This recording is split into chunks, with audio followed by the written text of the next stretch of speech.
नमस्कार विद्यार्थी मित्रांनो. आपण महाराष्ट्राचा भूगोल बघत होतो. महाराष्ट्राचा भूगोल त्यातले प्राकृतिक आणि राजकीय भूगोल ह्या घटकावरती आतापर्यंत आपण 3 भागांमध्ये 20-20 चे 3 संच आपले प्रश्नपत्रिकांचे संच आपण व्हिडिओच्या स्वरूपात अपलोड केले आहेत.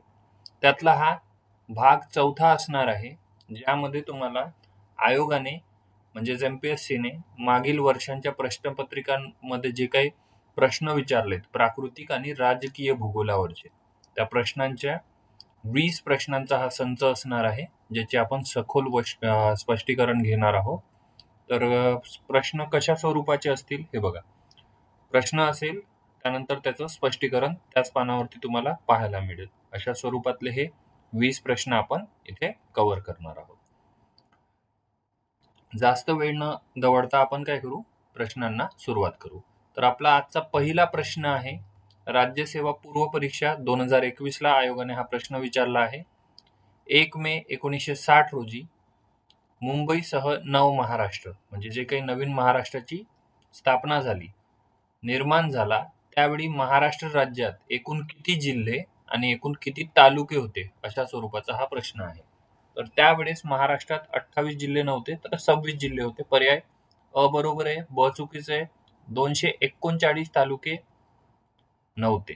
तर किती तालुके होते त्यावेळेस? 229 तालुके, म्हणजे 26 जिल्हे आणि 229 तालुके. हे लक्षात ठेवा तुम्ही. हा जो आहे ना, हा 2, त्याच्या आधी एक अजून 2 लिहायचा आणि हा 6 उलटा लिहायचा. म्हणजे झाले 229, म्हणजे 26 आणि 229 असं लक्षात ठेवा. 26 जिल्हे, 229 तालुके. ऑप्शन कुठे दिसतोय? अ आणि ड चा बरोबरचा तिसरा, पर्याय क्रमांक 3 असणार आहे. ठीक आहे, पर्याय क्रमांक 3 असणार आहे. 1 मे 1960 रोजी महाराष्ट्र राज्याची ज्यावेळेस स्थापना झालेली आहे, आधी काय होतं, द्विभाषिक मुंबई राज्य होतं. तो कधी तयार झालं होतं? 1 नोव्हेंबर 1956 ला द्विभाषिक मुंबई राज्याची स्थापना झाली होती. त्यामध्ये महाराष्ट्र आणि गुजरात असं द्विभाषिक राज्य तयार करण्यात आलं होतं. त्यानंतर 1 मे 1960 रोजी काय करण्यात आलं, महाराष्ट्र वेगळा आणि गुजरात वेगळा अशी पद्धतीने 2 राज्यांची निर्मिती करण्यात आली. त्यावेळेसच्या महाराष्ट्रामध्ये 4 प्रशासकीय विभाग होते. सध्या किती आहेत, तर 6 प्रशासकीय विभाग आहेत. त्यावेळेस 26 जिल्हे होते, तर सध्या 36 जिल्हे. ठीक आहे, आणि त्यावेळेस प्रशासकीय सोयीनुसार किती, 229 तालुके होते, तर सध्या 355 अधिक जर तुम्ही 3 पकडलात तर किती होईल, 358. आता हा आकडा का बरं असा, तर यामध्ये मुंबई उपनगर मधले 3 जिल्हे, 3 तालुके, माफ करा, 3 जिल्हे नाही, 3 तालुके जर ऍड केले 358 असा हा आकडा तयार होतो. तर आयोगाच्या उत्तर तारखेनुसार ठीक आहे, 26 जिल्हे आणि 229 तालुके, म्हणजे पर्याय क्रमांक आपला 3 हा बरोबर विधान असणार आहे. तर आपल्या नोट्स मध्ये आपण हे कव्हर केलंय का ते सुद्धा बघून घेऊया. आपले महाराष्ट्राच्या भूगोलाचे हे नोट्स आहेत. ठीक आहे,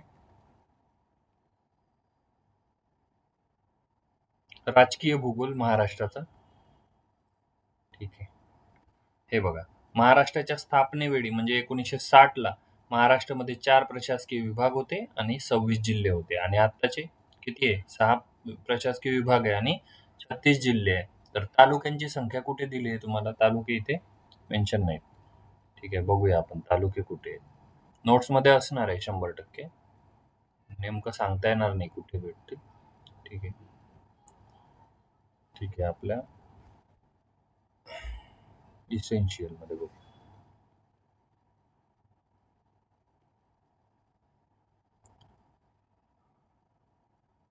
ठीक आहे, इथे पाहायला मिळेल तुम्हाला. 1 मे 1960 ला जेव्हा महाराष्ट्र राज्याची स्थापना झाली, तर महसूल विभागांची किती होते, संख्या 4 होती. जिल्ह्यांची संख्या 26 आणि 229 तालुके तुम्हाला पाहायला मिळतील. आणि सध्या महसूल विभाग 6 आहे, जिल्ह्यांची संख्या 36 आहे. 355 अधिक 3 म्हणजे 358. तेच मी तुम्हाला आता सांगितले. हे 3 कुठले, तर मुंबई उपनगरचे तालुके आहेत. ABC म्हणून आपण ते पाठ केले. त्यानंतर आता आयोगाचा प्रश्न ह्या 3 घटकांवरती विचारून झाला. इथून पुढे घटक जेवढे पण दिले आहेत त्याच्यावरती प्रश्न विचारू शकते. एकदम ग्रामपंचायती किती होत्या एवढा आकडा नाही विचारणार, शहरे वगैरे ठीक आहे. मात्र तुम्हाला जिल्हा परिषदा लक्षात ठेवायच्या आहे. त्यावेळेस 26 जिल्हा परिषदा होत्या. एक गोष्ट लक्षात ठेवा, महाराष्ट्रामध्ये कसं आहे ना, मुंबई वगळता सर्व जिल्ह्यांमध्ये एक एक जिल्हा परिषद आहे. त्यावेळेस किती जिल्हे होते? 26. त्यामध्ये एक मुंबई होता, बृहन्मुंबई जो काही आहे तो होता. त्यातनं आपण मुंबई शहर उपनगर असे 2 जिल्हे केलेत ना. मग आता 26 जिल्हे होते तर किती असणार आहे मुंबईला वगळता? 25 जिल्हा परिषदा असणार आहे. आता 36 जिल्हे आहेत तर मुंबईचे 2 वगळले आपण, किती होतील? 34 होतील. अशा पद्धतीने हा डेटा लक्षात ठेवता येतो. महानगरपालिका किती होत्या? 3 होत्या त्यावेळेस. आणि आता किती आहे? सध्याची 29वी. जालना पकडून आपण 29 महानगरपालिका म्हणू शकतो. कटक मंडळे तेव्हा सुद्धा 7 होती आणि आता सुद्धा 7 आहेत. ठीक आहे. अशा पद्धतीची आपल्या नोट्समध्ये आपण ऑलरेडी आताचा समावेश केलेला आहे. पुढच्या प्रश्नाकडे जाऊया आपण. पुढचा प्रश्न आहे आपला प्रश्न क्रमांक 2, राज्यसेवा मुख्य परीक्षा 2020 ला विचारलेला आहे. काय म्हणतो प्रश्न बघूया. खालीलपैकी कोणत्या कारणाने कोकणचा जो काही सखल भाग आहे तो निर्माण झालेला आहे? तर त्याचं काय असणार आहे? अरबी समुद्र किनारा उंचावल्याने? नाही. अरबी समुद्र किनारा उंचावला का? नाही. तर महाराष्ट्र पठाराच्या पश्चिमेकडील जो काही भाग आहे म्हणजेच कोकण किनारपट्टी ती खाली खचल्याने तो कोकणाचा किनारा तयार झालेला आहे. हेच उत्तर आहे. पर्याय क्रमांक 2 माझं उत्तर आहे. सह्याद्री पर्वताच्या निर्मितीमुळे झालंय का असं? समुद्र लाटाच्या खनन कार्यामुळे नाही. तर काय आहे? कोकण किनारपट्टा कशामुळे? महाराष्ट्र पठाराच्या पश्चिमेकडील जो काही भाग आहे तो खाली खचल्याने तयार झालेला आहे. कोकण किनारपट्टी ही आपण बघितली रिया प्रकारची आहे. रिया प्रकारची म्हणजे काय असते? तर त्यामध्ये जे जमीन आहे ती खचते, पाण्याखाली जाते, त्याला रिया प्रकारचं म्हणतात. ठीक आहे. पुढे आपल्याला प्रश्न येणारच आहे, त्यामध्ये अजून क्लिअर होईल. त्याची निर्मिती प्रामुख्याने कशामुळे झाली आहे? कोकण किनारपट्टीची निर्मिती तर प्रस्तरभंग. प्रस्तरभंग म्हणजेच की फॉल्टिंग म्हणजे भूशास्त्रीय प्रक्रियेतून झालेली आहे. म्हणजे भाग जो आहे तो खाली खचला आहे. महाराष्ट्र पठाराचा म्हणजे दख्खनच्या पठाराचा पश्चिमेकडील भाग खचल्यामुळे काय झालेलं आहे? सह्याद्री माफ करा, सह्याद्री म्हणतोय, कोकणाची किनारपट्टी तयार झालेली आपल्याला पाहायला मिळते. पर्याय क्रमांक 2 हे माझं उत्तर असणार आहे. पुढच्या प्रश्नाकडे जाऊया आपण. पुढचा प्रश्न आहे आपला राज्यसेवा मुख्य परीक्षा 2020 चा प्रश्न आहे. खालीलपैकी कोणत्या किनाऱ्याचा प्रकार कोकणात आढळतो? तर कोकणात कोणत्या प्रकारचा आहे? रिया प्रकारची किनारपट्टी आहे. आपण आत्ताच बघितलं. रिया प्रकारची किनारपट्टी म्हणजे काय? तर त्याचं स्पष्टीकरण तुम्हाला इथे पाहायला मिळेल. जेव्हा नद्यांच्या दऱ्यांचा भाग जो काही आहे किंवा नदीची जी मुखे असतात ती समुद्र पातळी वाढल्याने काय होते? जमिनीच्या खचल्याने किंवा पाण्याखाली जाते, तेव्हा तयार होणाऱ्या किनारपट्टीला रिया प्रकारची किनारपट्टी असे म्हणतात. आणि त्यामुळे कोकणातली जी काही किनारपट्टी आहे ती रिया प्रकारची आहे. ठीक आहे. खाड्यामुळे किनारपट्टीचा अत्यंत दंतूर स्वरूप तयार झालेले आहे, म्हणजे झिगझॅग आहे. ठीक आहे. त्यानंतर फियार्ड किनारे कुठे आढळतात? तर ते हिम नदीच्या खनन कार्यामुळे तयार होतात. ते फियार्ड किनारे वेगळी गोष्ट आहे. तर फियार्ड येणार नाही, डॉल्मेशियन येणार नाही. त्यानंतर वरीलपैकी कोणतेही नाही. पर्याय क्रमांक काय असणार आहे उत्तर? रिया प्रकारचे. पुढच्या प्रश्नाकडे जाऊया आपण. कंबाईन गट ब 2020च्या परीक्षेत आलेला प्रश्न आहे. दरकेसा टेकड्या महाराष्ट्रात कोणत्या जिल्ह्यात आढळतात? तर टेकड्यांवरती आपल्या नोट्समध्ये आहेत. ठीक आहे. आपण नोट्स बघूया. फिजिकल जिओग्राफी मध्ये आपण कव्हर केलेला आहे पॉइंट. टेकड्या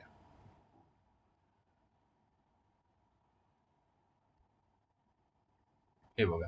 ठीक आहे. दरकेसा विचारला तुम्हाला, हे इथे आहे. कुठे? गोंदिया जिल्ह्यामध्ये.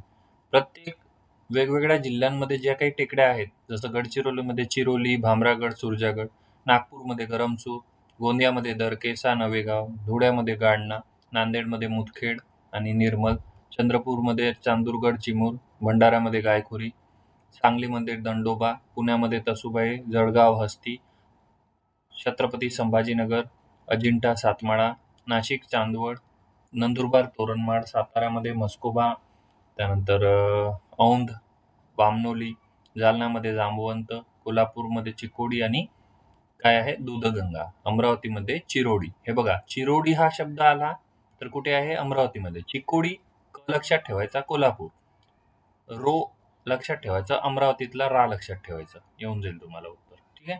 आणि ठीक आहे, इथे पण कन्फ्युज होऊ शकतो बघा. चिरोली गडचिरोलीच्या नावातच आहे, त्यामुळे चिरोली काय देणार आपण? गडचिरोली.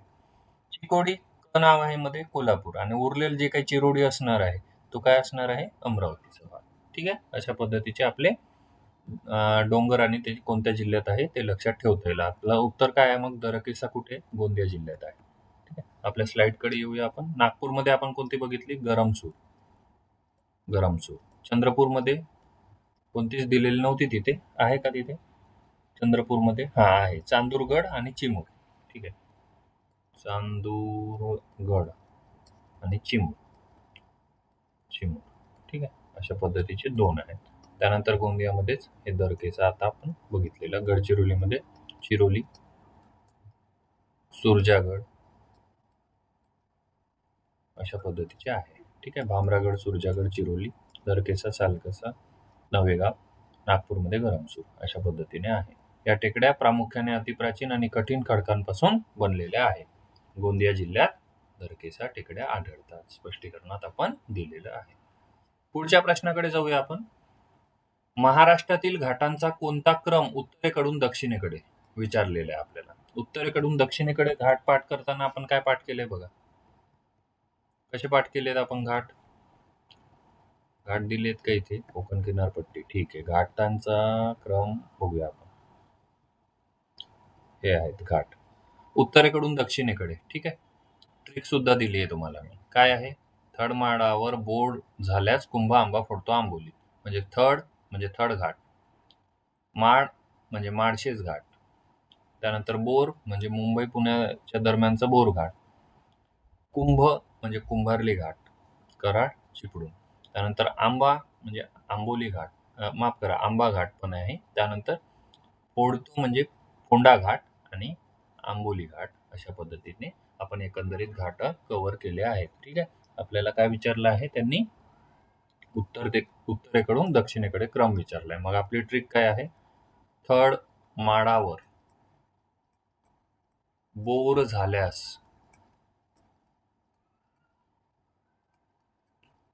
कुंभ आंबा फोडतो आंबोलीत. ठीक आहे. मग काय लक्षात ठेवणार?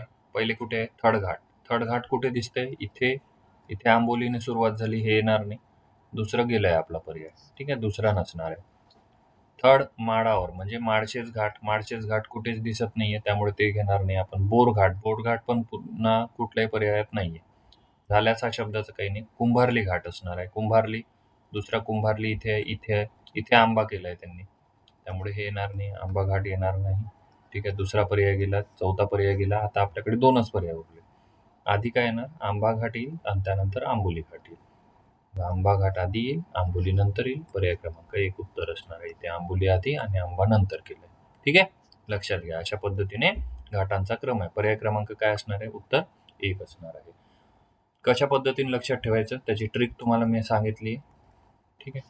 आणि हे जे काही आपण ट्रिक इथे दिली आहे ती सुद्धा आपण नोट्समध्ये देणार आहोत, आणि नोट्स आपले टेलिग्राम चॅनलला मिळेल. तुम्हाला लिंक कॉमेंट बॉक्समध्ये मिळून जाईल. ठीक आहे. एक्सप्लेनेशन एवढंच आहे. पुढच्या प्रश्नाकडे जाऊया आपण. राज्यसेवा पूर्व परीक्षा 2020चा प्रश्न आहे. पुढील विधाने विचारात घ्या. कडप्पा खडक श्रेणी ही पैनगंगा आणि गोदावरी नदी खोऱ्यात आढळते का? कडप्पा श्रेणी. पैनगंगा नदी कुठे? पैनगंगा नदी आहे यवतमाळ वगैरे वरनं तिथून वाहते ती. यवतमाळच्या तिथून वाहते. आणि गोदावरी नदी माहिती आहे आपल्याला. त्या खोऱ्यात आहे का कडप्पा खडक? हो आहे. धारवाड खडक श्रेणी लोह खनिज आणि मॅग्नीजसाठी सापडते तिथे. हो बरोबर आहे. गोंडवाना श्रेणीमध्ये दगडी कोळसा आढळणार आहे. हे सुद्धा बरोबर आहे. गोंडवाना श्रेणीमध्ये काय लक्षात ठेवायचं? दगडी कोळसा. धारवाड म्हटलं की लक्षात ठेवायचं, धार कशाला लावतो आपण? चाकूला वगैरे. आणि चाकू कशाचा बनतो? तर लोखंडाचा. कडप्पा. कडप्पा श्रेणी लक्षात ठेवायची पैनगंगा आणि गोदावरी. गंगा आणि गोदावरी, कडप्पा लक्षात ठेवायचा. अशा पद्धतीने तिन्ही विधाने करेक्ट आहे. ऑप्शन नंबर 4 माझं उत्तर असणार आहे. कडप्पा श्रेणी स्पष्टीकरण दिले आहे आपण. कडप्पा श्रेणी कुठे आहे? यवतमाळ, चंद्रपूर मधील पैनगंगा आणि गोदावरी खोऱ्यात आढळते आणि चुनखडी आहे तिथे. त्यामुळेच यवतमाळ आणि चंद्रपूर हे 2 जे जिल्हे आहेत तिथे तुम्हाला चुनखडी आढळते. का बरं चुनखडी आढळते? तर चुनखडी आढळण्याचं एकमात्र कारण आहे का तिथे कडप्पा खडक आहे. कडप्पा खडकामध्ये चुनखडी आढळते आणि ह्याच 2 जिल्ह्यांमधनं कोणती नदी जाते? तर पैनगंगा. ठीक आहे, पैनगंगा. वैनगंगा म्हणत नाहीये मी. पैनगंगा आणि कोणती नदी दुसरी? तर गोदावरी. ठीक आहे, आलं असेल तुमच्या लक्षात. धारवाड कसं लक्षात ठेवलं? धार कशाला लागते? चाकूला, म्हणजे लोह खनिज आढळते. पूर्व विदर्भ आणि दक्षिण कोकणात अत्यंत प्राचीन खडक आहे. लोह खनिज आणि मॅंगनीजचे साठे आहे. गोंडवाना श्रेणी प्रामुख्याने वर्धा आणि वैनगंगा नदीच्या खोऱ्यात आहे. हे लक्षात ठेवा. वर्धा वैनगंगेच्या खोऱ्यात काय मिळणार आहे तुम्हाला? गोंडवाना श्रेणी. आणि इथे काय आढळतो? कोळसा. कोळशाला आपण काय म्हणतो? दगडी कोळसा म्हणतो. ठीक आहे, दगडी कोळशाचे प्रमाण इथे आपल्याला आढळते.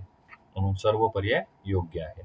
ज्यावेळेस आपण महाराष्ट्रातले जे काही खडक प्रणाली घेणार आहोत, खनिजे घेणार आहोत, त्यावेळेस आपण हे क्लिअर करूया. ठीक आहे, पुढच्या प्रश्नाकडे जाऊया आपण. प्रश्न क्रमांक आहे आपला 7. राज्यसेवा पूर्व परीक्षा 2020 ला आलेला प्रश्न आहे. नंदुरबार जिल्ह्यातील तालुक्यांचा उत्तरेकडून दक्षिणेकडे योग्य क्रम लावायचा आहे आपल्याला. स्पष्टीकरणात मी सांगितलंय की योग्य क्रम काय आहे. पर्याय क्रमांक 2 असणार आहे उत्तर. ह्या जिल्ह्यामध्ये एकंदरीत किती तालुके आहेत ते तुम्हाला सर्वात आधी माहिती पाहिजे. तर तालुक्यांची संख्या किती आहे नंदुरबारमध्ये? तर 6 तालुके आहे. ठीक आहे, आणि हा असा एकमात्र जिल्हा आहे जो 100% आदिवासी बहुल जिल्हा आहे. एवढं लक्षात घ्या. नंदुरबारमध्ये 100% आदिवासी आहेत. आदिवासी बहुल म्हणता येईल याला. हा जिल्हा असणार आहे. 6 तालुके आहे जिल्ह्यामध्ये. 6 तालुके आहे. 6 तालुके असल्यानंतर उत्तरेकडून दक्षिणेकडे आपल्याला तालुक्यांचं विचारलंय. तर धारवाड, ज्यालाच आपण अक्राणी तालुका म्हणतो, म्हणजे अक्राणी टेकड्या आहे. कुठे आहे? मग तोरणमाळ पठारावर. ह्या सर्वात उत्तरेला आहे. मग आपल्याला उत्तरेकडून दक्षिणेकडे विचारलं. मग या ऑप्शन मध्ये जेव्हा आपण बघतो तर धडगाव, माफ करा, धारवाड बोललो मी, कारण आपल्या मागच्या प्रश्नामध्ये धारवाड हा शब्द होता.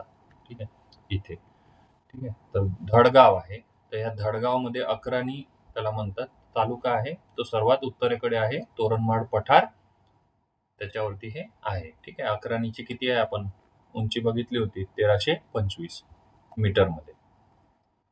सातपुडा पर्वतातलं हे सर्वात दुसऱ्या नंबरचं उंच शिखर आहे. पहिल्या नंबरचं काय आहे? धूपगड. धूपगड आपण बघितलेला आहे, 1350 मीटर. ओके, एवढं लक्षात ठेवा.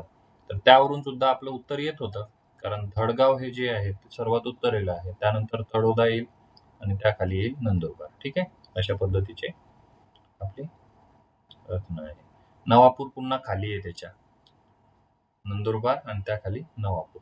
म्हणजे धडगाव, तळोदा, नंदुरबार, नवापूर अशा पद्धतीचे 6 तालुके इथे आहेत.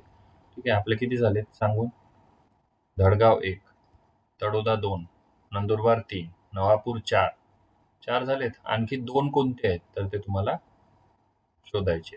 ठीक आहे, ऑप्शन मध्ये जे काही दिलेले आहेत त्यावरून तुम्ही लावू शकता डोकं. ठीक आहे, अक्कल लावू शकता तुम्ही. बघा, तुम्ही उत्तर द्या. कशामध्ये देणार तुम्ही उत्तर? कॉमेंट बॉक्स मध्ये उत्तर द्यायचे तुम्हाला. पुढच्या प्रश्नाकडे जाऊया आपण. प्रश्न क्रमांक आहे आपला 8. STI मुख्य परीक्षा 2019 चा प्रश्न आहे. काय विचारलंय? योग्य जोड्या लावायचा प्रश्न आहे. एके ठिकाणी तुम्हाला डोंगर रांगा दिल्यात आणि दुसऱ्या ठिकाणी जिल्हे दिले आहेत. अ, ब, क, ड अशा पद्धतीने तुम्हाला डोंगर रांग दिले. जिल्हा दिलेला आहे. ठीक आहे, चिकोडी आपण पाठ केलेला आता. चिकोडी, क दिसल्याबरोबर कोल्हापूर आलं पाहिजे होतं. ठीक आहे, हे बघा, चिरोली, चिकोडी आणि चिरोळी हे 3 कन्फ्यूज करणार आहेत तुम्हाला. 3 लिहून घेतले. चिरोली, गडचिरोली. ठीक आहे, गडचिरोली. चिकोडी क आहे मध्ये कोल्हापूर. ठीक आहे, चिरोडी हा जो काही उरलाय तो अमरावती असणार आहे. आलं लक्षात? 3 झाले तुमचे इथे कवर. मढोशी आहे साताऱ्याला, म्हणजे 4 येईल याचं येईल 3. तोरणमाळ आत्ताच बघितलं, अक्राणी टेकड्या कुठे आहे? तोरणमाळ वरतीच आहे, नंदुरबार जिल्ह्यामध्ये. हस्ती जळगाव मध्ये आहे. अशा पद्धतीने 4, 3, 1, 2. 4, 3, 1, 2 कुठे दिसतंय? पर्याय क्रमांक 3 हे माझं उत्तर असणार आहे. ठीक आहे. स्पष्टीकरणामध्ये सुद्धा मी तुम्हाला हे देऊन ठेवलंय, हे तुम्ही वाचू शकता. आपल्या नोट्स मध्ये आपण कव्हर केलंय का ते सुद्धा बघून घेऊया.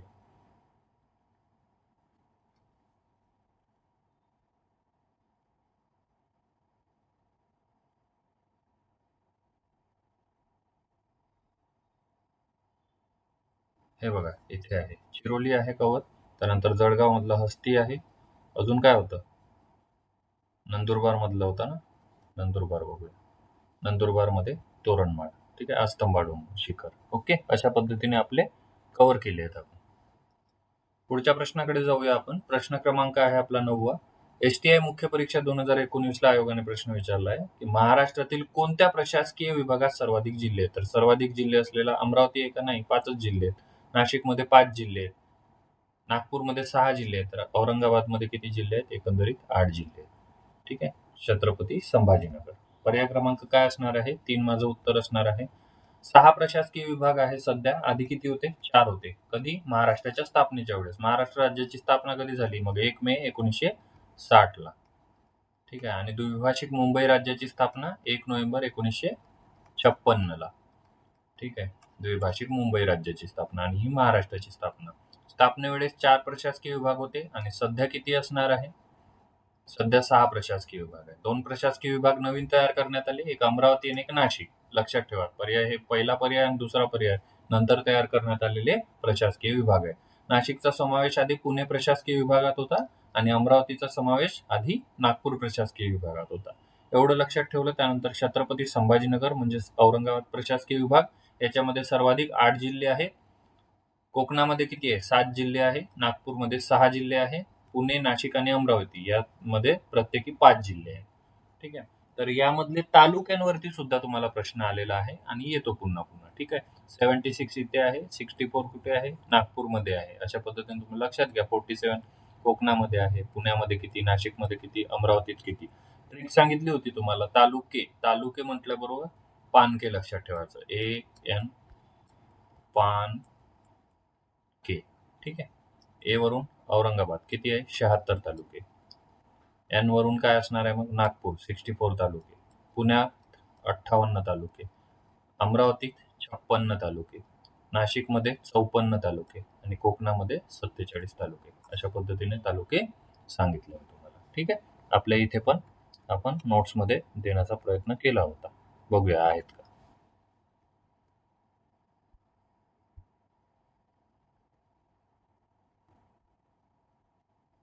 तालुक्यांची संख्या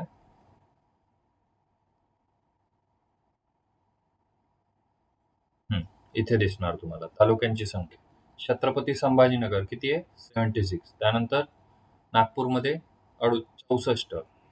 पुण्यामध्ये किती आहे, 58. अमरावतीत 56, 54. 2-2 नी कमी करत आणायचे. पहिले 2 लक्षात ठेवायचं, 76, आणि 2 नी कमी केल्याबरोबर 74 होणार. मात्र इथे 10 नी कमी करायचं पुन्हा, म्हणजे 12 नी कमी होणार टोटल. ठीक आहे, मग किती येईल, 68. त्यानंतर 58, 56, 54, आणि हे 47. लक्षात घ्या. ठीक आहे, असंच एक्सप्लेन केलंय मी तुम्हाला. पुढच्या प्रश्नाकडे जाऊया आपण. प्रश्न क्रमांक आहे आपला 10वा. एसटीआय मुख्य परीक्षा 2019 ला आलेला प्रश्न आहे. खालील नमूद महाराष्ट्रातील प्रशासकीय विभागांना त्यांच्या क्षेत्रफळानुसार उतरत्या क्रमाने लावायचं आहे आपल्याला. प्रशासकीय विभागांना, हे बघा, आता तालुक्याचं पाठ केलं आपण, आता ना प्रशासकीय विभागाच्या क्षेत्रफळाचं पण एक ट्रिक बघून घेऊया आपण, ट्रिक. ठीक आहे, ट्रिकनी जास्त लक्षात राहतं. आपण तालुके म्हणतो ना, तालुके, त्यावेळेस आपण काय पाठ करतो, पानके, AN पान, आणि नंतर के, कारण इथे के येतो, इथं के येतो. अशा पद्धतीने हा लक्षात राहतो. आता हे कसं लक्षात ठेवायचं, प्रशासकीय विभाग, त्याचं क्षेत्रफळ AN PN AK, असं लक्षात ठेवा तुम्ही, AN PN AK. इथे सुद्धा क्षेत्रफळाने सर्वात मोठा, सर्वाधिक जिल्हे असलेला औरंगाबाद प्रशासकीय विभाग, 8 जिल्हे आहेत ना, मग हे काय असणार आहे, औरंगाबाद. दुसरा कोणता असणार आहे, इथे लक्षात ठेवा, नागपूर, आपण तालुक्यामध्ये 64 तालुके नागपुरात आहे, पण इथे ना नाशिक आहे. ठीक आहे, नाशिक. त्यानंतर पुणे, त्यानंतर नागपूर, त्यानंतर असणार आहे अमरावती, त्यानंतर आहे कोकण. हा क्रम. ठीक आहे, याचा इथे सुद्धा आपण क्रम दिलेला आहे. ओके, अशा पद्धतीने लक्षात ठेवा. कोकणामध्ये सर्वात कमी क्षेत्रफळ आहे, किती आहे? याच्यावरती आयोगाने डायरेक्ट प्रश्न विचारला होता, किती आहे बा क्षेत्रफळ म्हणून. ओके, मुख्य परीक्षेला आहे. औरंगाबाद प्रशासकीय विभाग सर्वात आधी आला पाहिजे. तुम्हाला उतरत्या क्रमाने लावायचंय. काय येईल? ड आधी येईल. ड कुठे आधी दिसतंय? दुसऱ्या आणि चौथ्या पर्यायाला. तिसरा मग गेलाय मग आपला, आणि पहिला पण पर्याय गेला. हा 1 नंबरला आहे. त्यानंतर येईल नाशिक. नाशिक ब येईल. म्हणजे ड ब. ड ब कुठे? चौथ्या ऑप्शनला. इथे ड य झाले. त्यामुळे हे येणार नाही, हे येणार नाही, हे नाही. पर्याय क्रमांक 4 आपल्याला मिळालाय. इतर जोड्या तुम्ही लावू शकता. ठीक आहे. पुढच्या प्रश्नाकडे जाऊया आपण. पुढचा प्रश्न आहे आपला एसटीएम मुख्य परीक्षा 2019चा. ठीक आहे. हा जो प्रश्न आहे क्षेत्रफळांचा, हा सुद्धा आपल्या नोट्समध्ये कव्हर केलेला आहे आपण. हे बघा, क्षेत्रफळानुसार क्रम लावलाय, तालुक्यानुसार आणि लोकसंख्येनुसार. हे 2 प्रश्न आलेत ना, मग पुढचा प्रश्न यावरती येऊ शकतो म्हणून हा घटक मी ठेवला आहे नोट्समध्ये. ओके, लक्षात आलं असेल तुम्हाला. पुढच्या प्रश्नाकडे आपण आता बोलूया. काय आहे पुढचा प्रश्न? खालील नमूद सह्याद्रीतील प्राकृतिक भूरचनांचे उत्तर ते दक्षिण अभिमुखता क्रम लावायचा आहे आपल्याला. सह्याद्रीतील प्राकृतिक भूरचना ज्या काही आहे त्या बघूया आपण. काय आहे? कुंभार्ली घाट. ठीक आहे, घाट आहे आणि किल्ल्यांची भूरचना आहे. ठीक आहे, असं लक्षात ठेवू आपण. घाट, आता कुंभार्ली घाट कुठे आहे? कराड चिपळूण. कराड आणि चिपळूण यांच्या दरम्यान आहे. कुंभार्ली घाट कराड चिपळूण दरम्यान आहे. ठीक आहे, उत्तर ते दक्षिण लावायचे तुम्हाला. कराड चिपळूण कोणत्या जिल्ह्यामध्ये येणार? मग रायगडमध्ये. कराड चिपळूण रायगड की रत्नागिरी? रत्नागिरी येईल. ठीक आहे, त्यामुळे हा काय येईल? सर्वात खाली येणार ना, कारण रायगडमध्ये रायगड किल्ला आहे. प्रतापगड कुठे आहे? तर साताऱ्यामध्ये आहे. ठीक आहे, वरंद घाट कुठे आहे? पुण्यामध्ये भोर. ठीक आहे, हे ठिकाणी आहे. असा जर विचार केला आपण तर रायगड सर्वात आधी येईल क, त्यानंतर ब, त्यानंतर ड आणि त्यानंतर अ. क ब ड अ. क ब ड अ. पर्याय क्रमांक 2 माझं उत्तर असणार आहे. स्पष्टीकरणामध्ये तुम्ही आणखी डिटेल बघू शकता. ठीक आहे, तुम्हाला ना एवढं जरी लक्षात राहिलं ना की कुंभार्ली कुठे? कराड चिपळूणला आहे. मग अ शेवटी आला पाहिजे. अ शेवटी इथे आहे, इथे आहे. ठीक आहे, हे 2 तर ऑप्शन उरले. त्यानंतर आपण लक्षात घेऊ शकतो की सातारा, वरणघाट पुण्यामध्ये आणि रायगड किल्ला ह्यापैकीच 2 एक एक हे बघा, सातारा पेक्षा पुणे वरती आहे ना. कसं आहे नकाशा आपल्या महाराष्ट्राचा? तुम्हाला माहिती असेल, पुणे आहे, त्याच्या खाली सातारा आहे. पुणे, सातारा आणि मग इकडे आहे सांगली. ठीक आहे, इकडे कोल्हापूर आणि इकडे सोलापूर. असाच नकाशा आहे ना आपला. मग पुणे, मग पुण्यात जर वरणघाट आहे तर तो ऑब्व्हियसली वरती असणार आहे ना. कशाच्या? प्रतापगडच्या. मग ह्याच पर्यायामध्ये तसं दिसतंय तुम्हाला. त्यामुळे उत्तरापर्यंत तुम्हाला पोहोचता येतं. ठीक आहे, मुख्य परीक्षेचे जे काही प्रश्न असतात ना ते याच पद्धतीचे असतात. तुम्हाला थोडं कन्फ्यूज करणारे, तुमचं नॉलेज चेक करणारे. ठीक आहे, पुढच्या प्रश्नाकडे जाऊया आपण. पुढचा प्रश्न आहे एएसओ मुख्य परीक्षा 2019 ला विचारलेला. सह्याद्री पर्वताची महाराष्ट्रातली लांबी विचारली आहे तुम्हाला. किती आहे मग? 420 आहे का? नाही, 420 चा आकडा नाही. 440 किलोमीटरची लांबी आहे. ठीक आहे, सह्याद्री पर्वताची महाराष्ट्रातली. आपल्या नोट्समध्ये सुद्धा आपण कव्हर केलंय महाराष्ट्राच्या प्राकृतिक भूगोलात. इथे आहे तुम्हाला, हे बघा. एकूण लांबी किती आहे सह्याद्रीची? 1600 आणि महाराष्ट्रात 440. ठीक आहे, लक्षात आलं असेल. सरासरीवरती प्रश्न अजून आला नाहीये. 915 ते 1220 मीटर हे याच्यावरती प्रश्न येईल भविष्यात. 915 1220. ठीक आहे, एकूण लांबी किती आहे सह्याद्रीची? 1600, महाराष्ट्रात 440, नंदुरबार पासून कोल्हापूर सिंधुदुर्ग पर्यंत. ओके, एवढा आहे. आणि प्रमुख जलविभाजक काय आहे? सह्याद्री असणार आहे. ठीक आहे, सह्याद्री असा उभा आहे, मग इकडे काही पाण्याचे धारा जातात, म्हणजे नद्या, आणि काही नद्या इकडे वाहतात कोकणाच्या दिशेने. ठीक आहे, अशा पद्धतीचं आहे. पुढच्या प्रश्नाकडे जाऊया आपण. एएसओ मुख्य परीक्षा 2019 ला विचारलेला प्रश्न आहे. अस्तंबा शिखर महाराष्ट्रातल्या कोणत्या जिल्ह्यात आहे? त्याचं उत्तर काय आहे? नंदुरबार. नाशिकमध्ये काय आहे? साल्हेर मुल्हेर आहे. साल्हेर, मुल्हेर, मांगी, तुंगी हे सगळे कुठे? नाशिकमध्ये. अमरावतीमध्ये काय आहे? गाविलगड. ठीक आहे, गाविलगड, चिखलदरा वगैरे ठिकाण अमरावतीत आहे. धुळ्यामध्ये काय येणार आहे? धुळ्यामध्ये धुळ्यातलं एखादं काय सांगता येईल आपल्याला? बघूया आपण आपल्या नोट्समध्येच बघूया.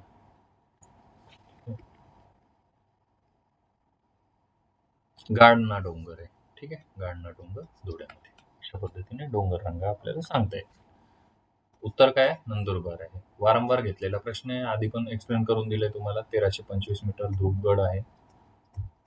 1350 ते सर्वाधिक उंचीचं आहे. कशातलं? सातपुड्यातलं. कुठे आहे मग ते? तर ते आहे MP मध्ये. ओके, अक्राणी तालुक्यात आहे. धडगाव.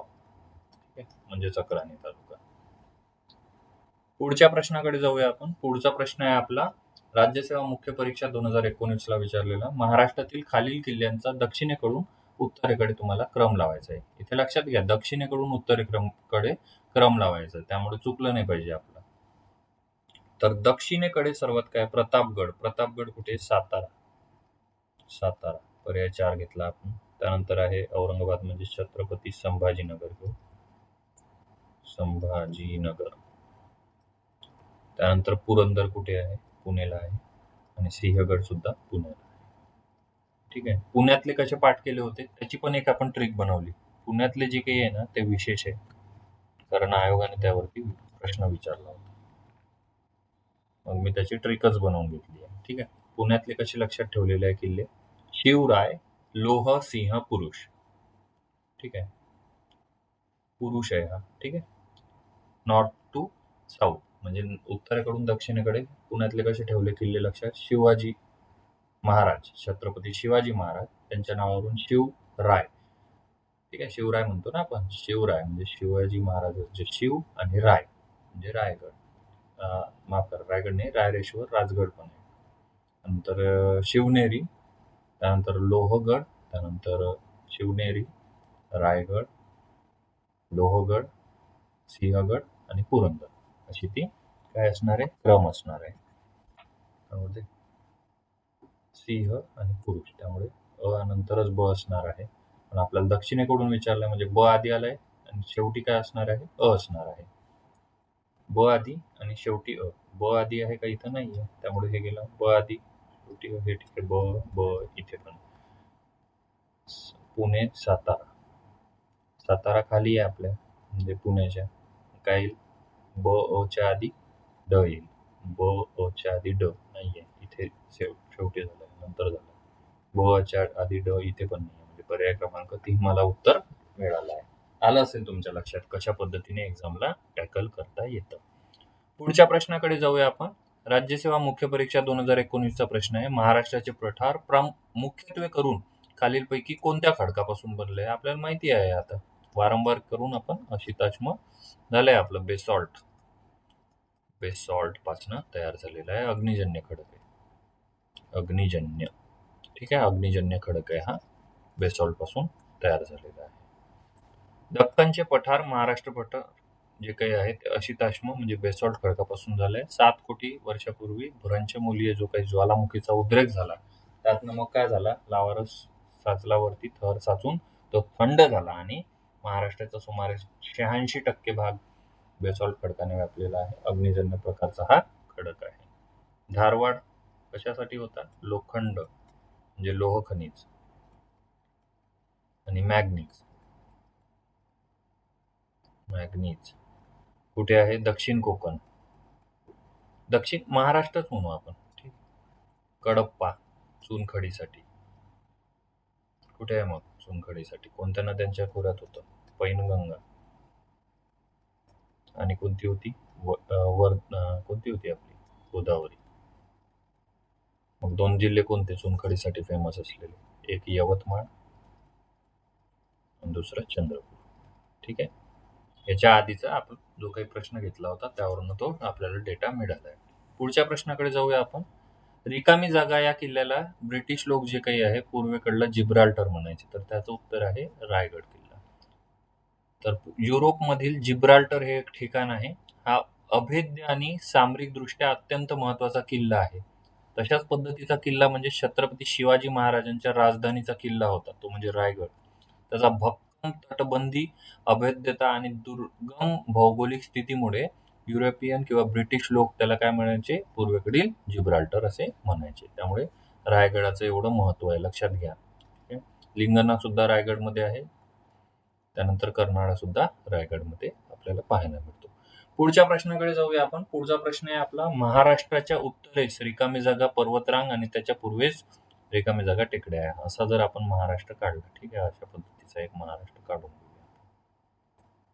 अशा पद्धतीने महाराष्ट्र आहे समजा, आणि ह्या महाराष्ट्राच्या पूर्वेला, माफ करा, पूर्वेला नाही, उत्तरेला इथे कोणता आहे मग? सातपुडा आहे. आणि त्याच्या पूर्वेला म्हटलंय, म्हणजे ह्या सातपुडाच्या पूर्वेला म्हणजे इथे कुठेतरी, मग कोणतं असणार आहे इथे? तर सातपुडा आणि गाविलगड, म्हणजे अमरावतीतला गाविलगड, हेच उत्तर आहे. पर्याय क्रमांक 2 माझं उत्तर आहे. ठीक आहे, स्पष्टीकरणात आणखी क्लिअर होईल तुम्हाला. ओके, वाचू शकता तुम्ही. पुढच्या प्रश्नाकडे जाऊया आपण. पुढचा प्रश्न आहे आपला प्रश्न क्रमांक 18, संयुक्त गट ब, पूर्व परीक्षा 2019 ला आलेला प्रश्न आहे. खालीलपैकी पुणे विभागात सर्वात उत्तरेकडील तालुका विचारला होता. ठीक आहे, पूर्व परीक्षेला आलेला आहे प्रश्न, जुन्नर तालुका आहे. ठीक आहे, कशा पद्धतीने आता हा प्रश्न विचारला आहे आयोगाने, मग आता आपल्याला काय करता येईल, प्रत्येक प्रशासकीय विभागातला उत्तरेकडचा आणि दक्षिणेकडचा आपल्याला तालुका पाठ करून ठेवणं महत्वाचं आहे. त्यासाठी आपण काय केलंय, त्याचे सुद्धा आपण नोट्स तयार करून ठेवले आहेत. राजकीय भूगोलात आहे.